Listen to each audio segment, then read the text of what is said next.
look at what Nazanin Zaghari-Ratcliffe was doing, it's just, you know, she was simply teaching people journalism, as I understand.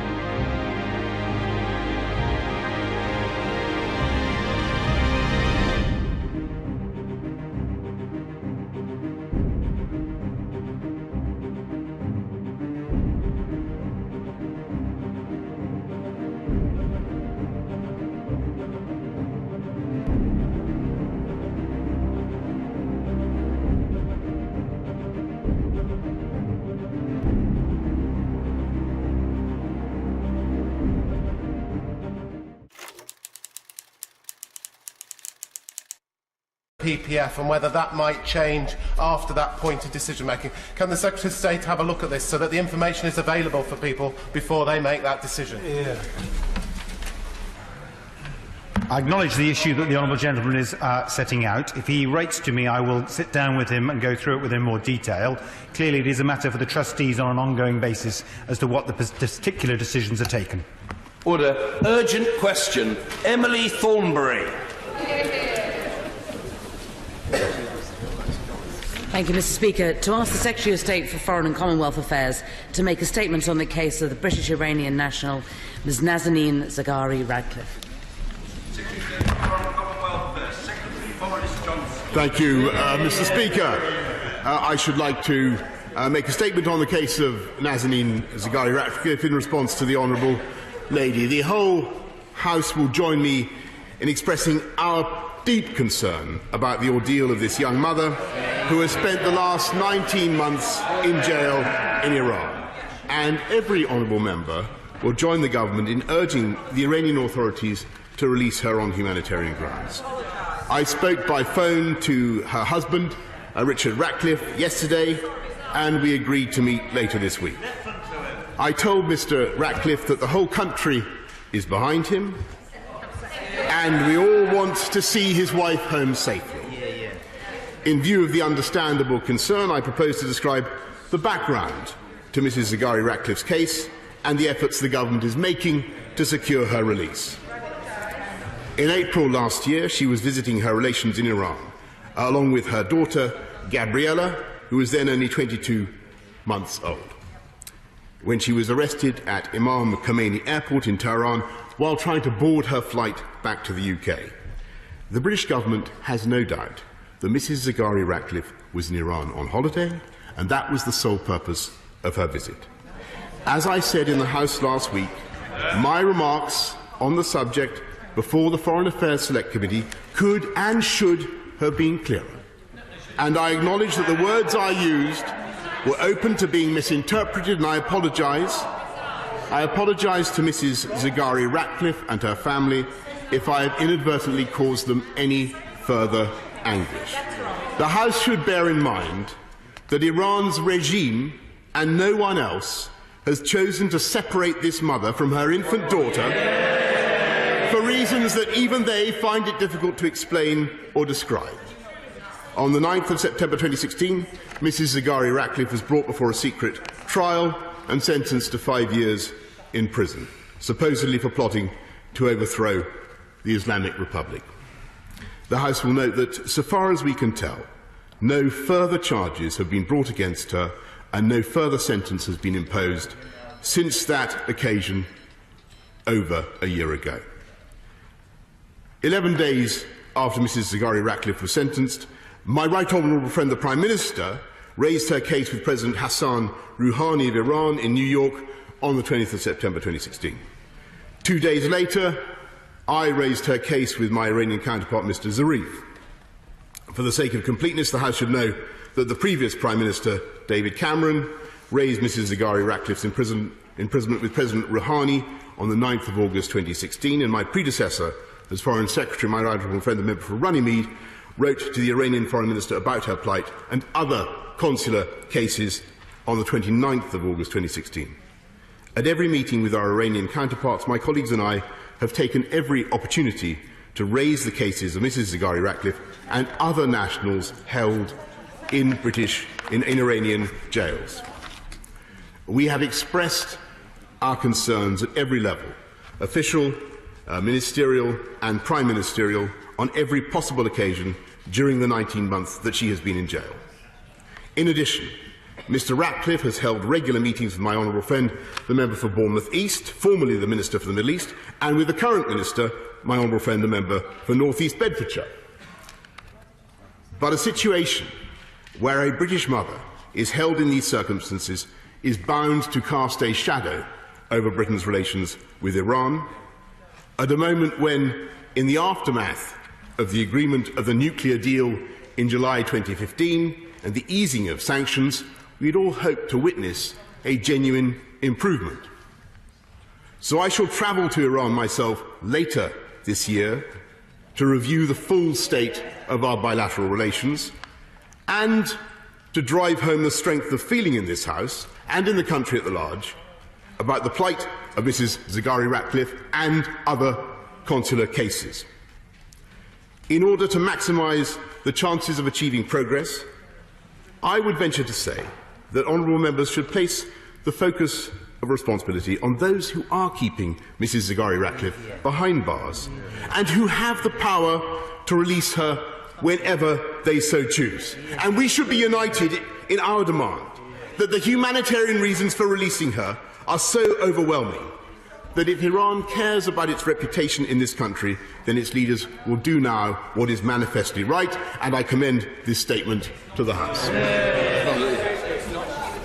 And the Shadow Foreign Secretary, just for the avoidance of doubt, the Foreign Secretary has responded to an urgent question in the course of which he has very properly made remarks. But it is important, as others in the House can testify from past experience, to distinguish between a response to an urgent question on the one hand and the proffering by government of a statement on the other. Emily Thornberry. Thank you very much, Mr Speaker, for granting this urgent question, and how unfortunate it is that we need to ask an urgent question as opposed to getting a statement. Let me say at the outset that whatever strong feelings we have about Iran's actions in this case, I'm sure we will all be joined in sending our thoughts to those affected by yesterday's earthquake on the Iran-Iraq border. Mr Speaker, I'm very grateful to the Foreign Secretary for returning from Brussels to answer this question. Perhaps he reflected that the last time a Minister of State was asked to answer an urgent question on behalf of a Cabinet Minister, they only lasted 24 hours. But I hope that we can make some more progress today than we were able to make on the same issue last week. Let us start by clarifying the points on which there is absolutely no difference between us. First and foremost, we all want to see Nazanin brought home as soon as possible. No one who has listened over recent days to the heartbreaking testimony of Richard Ratcliffe can be in any doubt how urgent it is for Nazanin's mental and physical health that she is returned to her family immediately. Secondly, if it can be done, as has been suggested, through conferring diplomatic status on Nazanin, that would obviously be welcome, although I'd be grateful if the Foreign Secretary could clarify how that can be achieved, how we can free this innocent British mother, but without opening up the Grace Mugabe precedent, where the same tactic might be able to be used in Britain to help a guilty foreign national escape justice. And third, Mr Speaker, we can all agree that the responsibility for Nazanin's incarceration and mistreatment lies entirely with the Iranian authorities, and we all unite in urging for her freedom to be restored. On those points, we are in full agreement.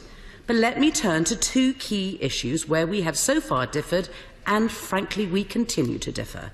First of all, the Foreign Secretary argued last week that his comments to the Select Committee had, and I quote, no connection whatsoever with the latest threats by the Iranian authorities to extend Nazanin's sentence, and that it was simply untrue to suggest otherwise. That, Mr Speaker, is entirely contradicted by what has been said by the Iranian courts last weekend, and on Iranian judiciary website and on Iranian state TV. All of them said explicitly that the Foreign Secretary's remarks were the basis of their renewed action against Nazanin. Now, we know from the evidence of Richard Ratcliffe that when Nazanin herself was told of the remarks and saw how the Iranian authorities would exploit them, she became hugely distressed and upset. So will the Foreign Secretary today accept the impact that his words have had, accept the distress that has been caused to Nazanin, and apologise properly for that? Not apologise for upsetting people, but apologise for getting it wrong. And secondly, Mr. Speaker, last week the Foreign Secretary was asked several times to do one very simple thing, and that was simply to admit that he'd made a mistake, not that his remarks had been taken out of context or that they had been misconstrued, but that they were simply wrong. And he has so far refused to make that clear, and that refusal has been compounded yesterday by his good friend, the Environment Secretary. And even after all the debate on this issue, the Environment Secretary still incredibly claimed that we do not know why Nazanin is in Iran. We do. Mr. Speaker, it is not good enough. If it is a matter of pride that the Foreign Secretary is refusing to admit simply that he has made a mistake, well then I feel bound to say to him that his pride matters not 1 ounce compared to Nazanin's freedom. So in conclusion, after a week of obfuscation and bluster, will he finally take the opportunity today to state simply and unequivocally, for the removal of any doubt, either here or in Tehran, that he simply got it wrong?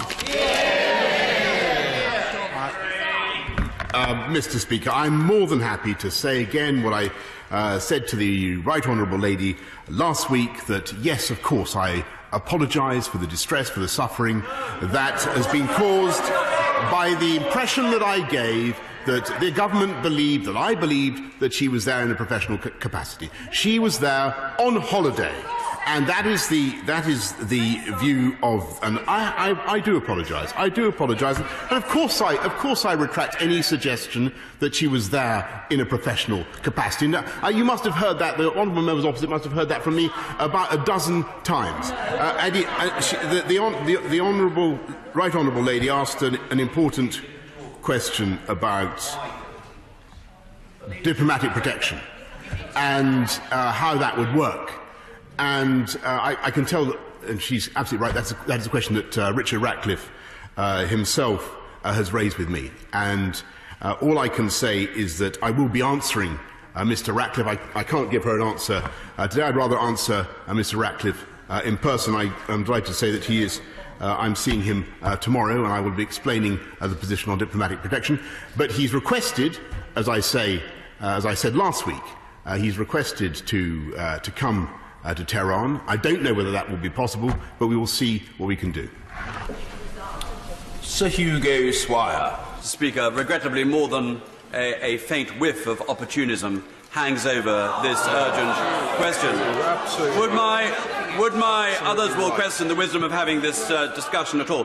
Would my right honourable friend not agree with me that it is incumbent on each and every one of us in this House to pay very close attention to what we may or may not be about to say, because the Iranians will be watching these deliberations, and we do not want to exacerbate an already extremely difficult situation. My right honourable friend is, I'm afraid, absolutely right, and it is one of the reasons. Why it's so important that we remain very, very careful in what we say about the entire case. Hannah Bardell. Thank you very much, Mr. Speaker.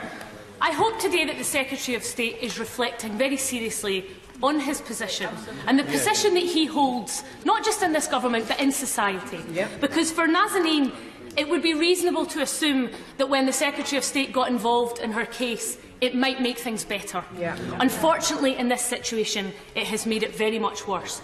And why? Why was another Cabinet member not briefed properly and said live on television he did not know why she was there? What is going on in the heart of this government? As a direct result of these reckless comments, Nazanin is now in an increasingly perilous situation, which has given Iranian authorities added cause for keeping her locked up on false and arbitrary grounds. His apology is welcome, but he must reflect, as must the government, on how they do their business, how they protect our citizens. So what guarantee will he give that Nazanin will be granted diplomatic protection and be brought home? Because the Foreign Secretary and his colleagues must make very clear that they are able to do their jobs and they are able to protect our citizens. Mr. Speaker, our priority is to secure the safe return of Nazanin Zaghari-Ratcliffe, and all other considerations all other political considerations are entirely secondary. But the only other thing that we have to bear in mind is the safety and well-being of the other consular cases in Iran, which is very important. I should say, I said to the Right Honourable Lady I was seeing Mr. Ratcliffe tomorrow. I'm in fact seeing him on Wednesday. Dr. Julian Lewis. As an ardent Churchillian, does my right honourable friend accept that this has not been his finest hour? But before the opposition make too much of that, may I urge them to avoid headlines such as that in The Independent Online, where it says Boris Johnson should resign if British mother stays in Iranian jail for even one more day. The Iranian regime plays politics with hostages. And does my right honourable friend agree that if they believe that they can get rid of a British Foreign Secretary by jailing a hostage for longer, they will jail that hostage for longer? So that link needs to be broken, not reinforced by the opposition today.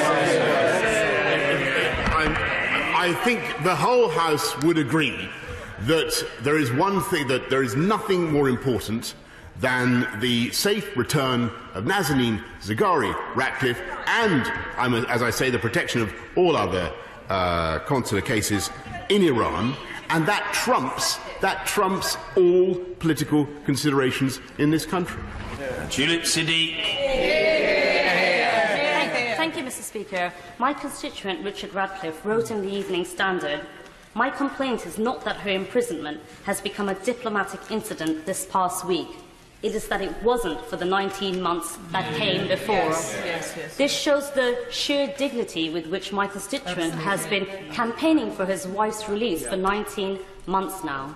Richard told me that their family's lawyer, working together with the NGO Redress, has written to the Foreign and Commonwealth Office 2 months ago with legal opinion about Nazanin's right to diplomatic protection.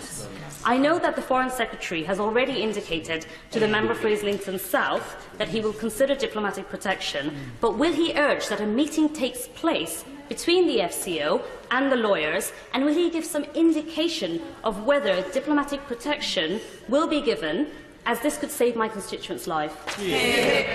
As I said in answer to the Right Honourable Lady earlier on, I will be talking directly to Richard Ratcliffe about that issue on Wednesday. But just very briefly, Mr. Speaker, about the issue of consular protection. Every day in some part of the world, a UK national or a dual national is detained, and I pay tribute to the consular work done by the Foreign Office across the world.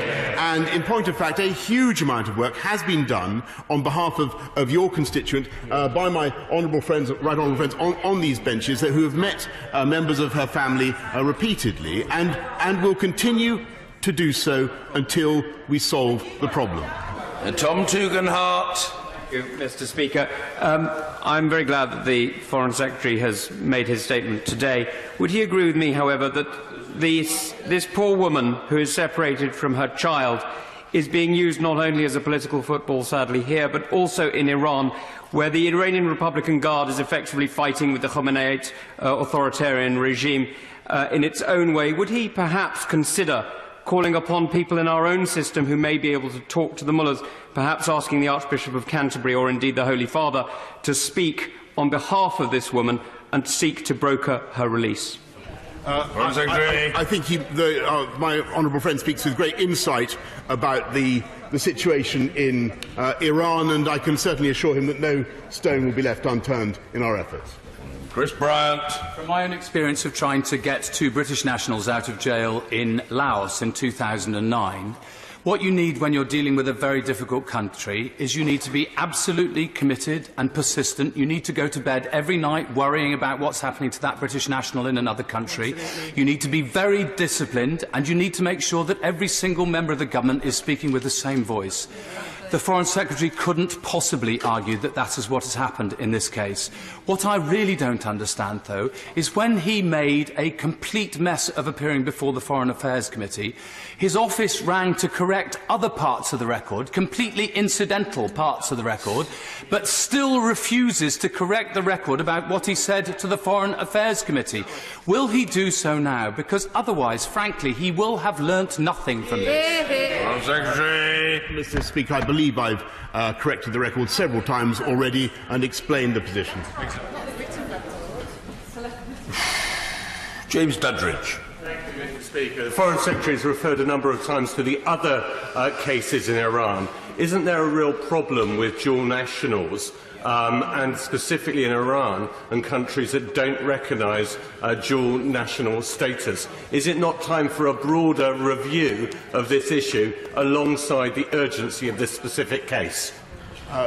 It is one of the features of British consular protection that we give it to dual nationals, irrespective of whether or not their nationality, their British nationality, is recognised by the country in which they run into trouble. And I think that's a mark of the dedication that our consular staff have to their job. And we will continue to work for Nazanin Zaghari-Ratcliffe and the other difficult consular cases in Iran for as long as those cases are outstanding.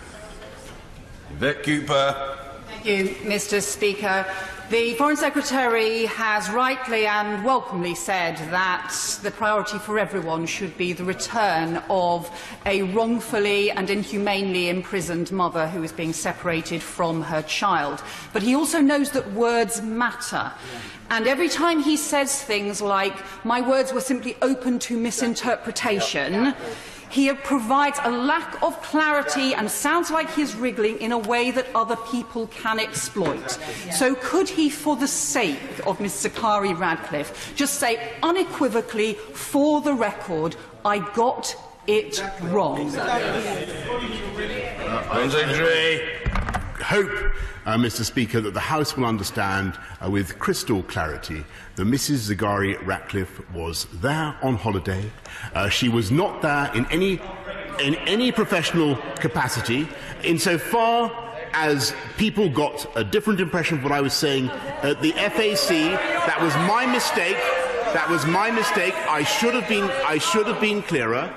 Listen to what I'm saying with great respect. I should have been clearer. It was my mistake. I should have been clearer, and I apologise for the distress. I apologise for the distress and anguish that has been caused to Mrs Zaghari-Ratcliffe and her family. And our priority now is to do everything we can to get her out of Iran on humanitarian grounds. Mr. Crispin Blunt. My right honourable friend should know that he has the support of everyone on these benches in his efforts to secure the release of Mrs Zaghari-Ratcliffe. Understanding how difficult this is, having already been raised twice this case at head of government level, it's very difficult to see how the government could have done more. And does he agree with me that the prospects of her release are not being assisted by the rather unedifying spectacle of the pursuit of his scalp? As I say, Mr. Speaker, I think the paramount concern of everybody in this House is not narrow party political concerns, is it? It's not. It's the safe, secure return of Nazanin Zaghari-Ratcliffe, and that's what we're working for. Mr. Ben Bradshaw. While he's in the business of correcting the record, would he correct his statement from last week that he had never met Joseph Mifsud, the UK-based so-called academic at the centre of the Trump-Putin collusion allegations, given the publication of a photograph of just such a meeting in the newspapers yesterday? There's all sorts of flailing and waving of arms. It's not statesmanlike, and the source from which it emanates is a source from which I usually expect the most statesmanlike conduct. However, the question does suffer from the disadvantage that it is not even adjacent to, doesn't even hover over, it doesn't buzz around the urgent question that has been posed. So the right honourable gentleman will have to pursue other opportunities to favour the House with his thoughts or to seek to extricate from the mind of the Foreign Secretary his own. On that point, we'll leave it there for now. Now, I'm sure we can expect a wholly orderly question from the honourable gentleman, the member for North East Somerset, very likely delivered in a sentence with no split infinitive, and it might even be a series of sentences amounting to a lucid paragraph. Mr. Jacob Rees-Mogg. Thank you, Mr. Speaker, for that generous introduction. Will my right honourable friend carry on his Palmerston-like approach to defending British subjects overseas? That is one of the first duties of Her Majesty's government. And does it concern him, as it concerns me, that the treatment of Mrs. Zaghari-Ratcliffe in Iran, barbarous as it is being given succour by the socialists opposite? I think my honourable friend, I'm afraid, I think underestimates the motives of the party opposite, and I prefer to think that they are actuated solely. I prefer to think that they are actuated solely by a concern for all our consular cases in Iran, and in particular for the safe return of Nazanin Zaghari-Ratcliffe. Joe Swinson. Mr. Speaker, every member of this House recognises that it is the Iranian regime that is responsible for Nazanin's detention and that the priority is to bring her home. However, our purpose here is to hold this government to account for their actions. So, can the Foreign Secretary tell me if he is confident in the quality and comprehensiveness of Foreign Office briefings and that they are properly made available to other government ministers in advance of media appearances? And if not, will he sort it out? And if so, does he accept there is simply no excuse for ministers to continue to get it wrong? FCO briefings are excellent, and as she's heard repeatedly from me today, the government is absolutely clear in its understanding of what Nazanin Zaghari-Ratcliffe was doing in Iran, and why it is absolutely unjustifiable that she be detained by that regime. Lynn Latham. Mr. Speaker, any mother forcibly separated from their daughter is going to suffer from mental health problems, but it appears that Nazanin Zaghari-Ratcliffe is now also suffering from a physical illness. Would it be possible for my right honourable friend to appeal to the government, because she is a dual national, that means she's British? Could we please appeal on humanitarian grounds for her release? Well, which is, of course, exactly, Mr. Speaker, what I did last week or the week before last, in the Foreign Affairs Select Committee. I think it probably is not right to go into too much detail about what we know of the medical condition of Mrs. Zaghari-Ratcliffe, only to say this, that it is pretty obvious to anybody studying the case that she should be released on humanitarian grounds alone. Mike Gapes. Mr. Speaker, following the question from my friend on the Foreign Affairs Committee from Rhondda, will the Foreign Secretary now write to the Foreign Affairs Committee and all its members correcting the record? And while he's doing that, will he also make a clarification and correct the wrong report in the Sunday Times that he was badly briefed before his remarks to our committee? Mr. Speaker, I've 2 points. I've written to the committee, and I really can't be responsible for any inaccuracies there may be in the Sunday Times. You've written to say you're not correcting it. Mrs. Anne Main. Very much, Mr. Speaker. I'm absolutely delighted to hear the honourable lady opposite say that this is the fault of the Iranians, because we are left in no doubt about the politics being played here today, and this is the worst possible situation. The fact that the honourable gentleman for Exeter tried to button in on the back of this shows you it's holding this sensitive situation in contempt, and I wish him every good office to be able to get this honourable lady home, because she needs to be with her husband and her family. I'm sure that my honourable friend speaks for absolutely everybody in her constituency and in the country, and I know that she speaks for members on the other side of the House as well. Catherine West. Speaker, over 1 year ago, the United Nations Group on Arbitrary Detention ruled that Nazanin's detention was arbitrary and referred her case to the Special Rapporteur. The UN called for her immediate release, and yet it appears that our own Foreign and Commonwealth Office may not have done so.